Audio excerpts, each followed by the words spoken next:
કામ આવ્યા હોય, કોઈ તલાટી હશે, મંત્રી હશે, સરપંચ હશે, આપણે પણ વાત ક્યાં જવું છું કે નામ સ્મરણ થશે, દરેકનું નામ સ્મરણ, દરેક કામ સાથે સાથે પણ નામ સ્મરણ થશે, દરેક પુણ્યના લાભાર્થી બનશે. હું રાજ્યના મુખ્યમંત્રી શ્રી ભૂપેન્દ્રભાઈ પટેલ અને એમની સમગ્ર ટીમને, એમના મંત્રીમંડળને હૃદયથી અભિનંદન આપીશ કે આવું સરસ મજાનું કામ આપણા ધારાસભ્ય શ્રી સ્વરૂપજીભાઈની પણ ખૂબ લાગણી અને આપણો વિસ્તાર આગળ વધે એના માટેનો ભાવ. અહીંયા ઉપસ્થિત આપણા ધારાસભ્ય શ્રી સ્વરૂપજીભાઈ સાથે આપણા ડીડીભાઈ રાજપૂત, આપણા ગુમાનસિંહ બાબુ, પૂર્વ જિલ્લાના અધ્યક્ષશ્રી, આપણા ભગવાનભાઈ વ્યાસ, ત્યારે જણાય ખૂબ સરસ વાતો આપણને કરી અને ઘણી બધી વાતો પણ મૂકી. મારે તો 2-4 વાતો તમને બધાને કહેવી.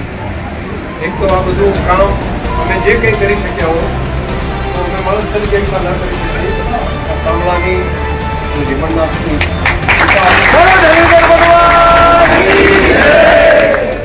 જસ્ટ જે છે એ આપું છું ભગવાનને. સાંભળવાનું સારું છે તે આપ્યું છે, ખાલી નિમિત્ત છે.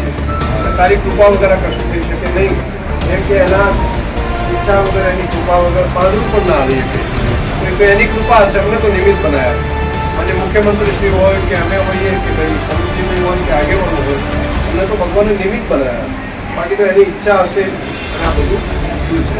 મનમાં સંકલ્પ આપણું ધીમા આગળ વધે એના માટે જે જનપ્રતિનિધિ તરીકે, ધારાસભ્ય તરીકે હતો ત્યારે ટુરિઝમ તરીકે ડેવલપ થાય એનો પાયાનો હાથ મુકાઈ ગઈ. અને હું 5 કરોડ રૂપિયા મંજૂર કર્યા હતા ને એ ટાઈમે મારે ઉલ્લેખ કરવો પડે દીદીભાઈને ને એમને મેં કામ આમ તો પક્ષમાં હમા દેતા આનું ડેવલપમેન્ટ આપણે કરવું હોય તો બધા ભેગા રહીને કરીએ ને સોમનાથનું ધામ એ બધી રીતે આગળ વધે એના માટે કામ કરાવતો જગ્યાનું ને બાકી બધા ઘણા બધા એમને ખૂબ મદદ કરી હતી.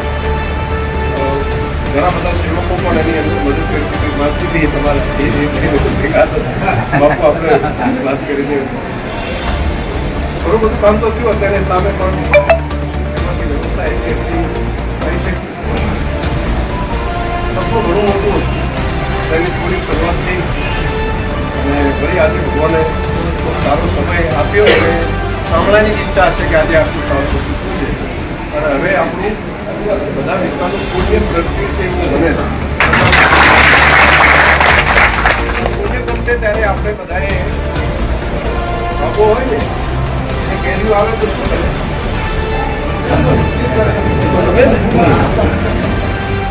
અને આંકડો હોય તો શું કરે? એને કેરીઓ આવે શું થાય?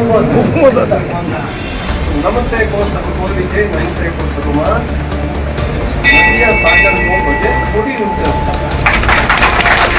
પર્વત જેવા ઊંચો સ્થાન કરીને સાગરમાં એટલા માટે નમે છે કે સાગર નીચે નમે એટલા માટે સાગરમાં ભરે.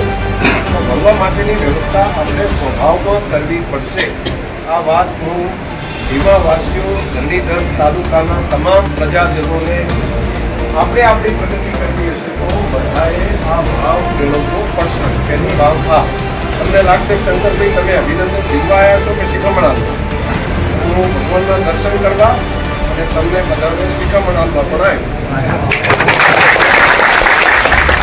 પોતાનો છું એટલા માટે જો આપણે આપણા વિસ્તારને આગળ વધારવો એક કામ આ કરવું પડશે. ગમતે ખૂબ સખતો રીતે આ શરૂઆત અને ખાસ શિખામણ ધીમાને આવે છે, એમાં ગાઉં ને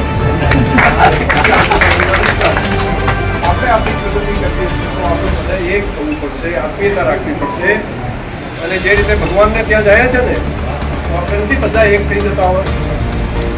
કરાગ્રે વસ્તે લક્ષ્મી કર્મની સરસ્વતી કર્મધ્યે તું ગોવિંદ કર્મધ્યે તું ગોવિંદ પ્રભાતે કર્મ. ચારે ચાર આંગળીઓ ભગવાનને ત્યાં જાય તો બધી એક હરકી થઈ જાય છે. કર્મધ્યે તું ગોવિંદ ત્યાં બધી આંગળીઓ હરકી, નાની મોટી બધી છે ને, પણ મધ્ય આવે તો ભગવાનને ત્યાં આવે તો બધી હરકી.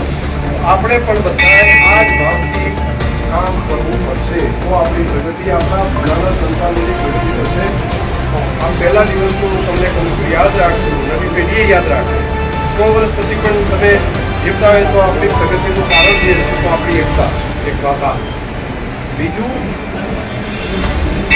હવે આપણો સ્વભાવ બદલવો પડશે. સ્વભાવ આપણે સ્વચ્છતાનો રાખવો. આપણે બધાને ગંદકી રહેવું બહુ ગમે. બધા ચોકડી કેવું ગમતું જ નહીં.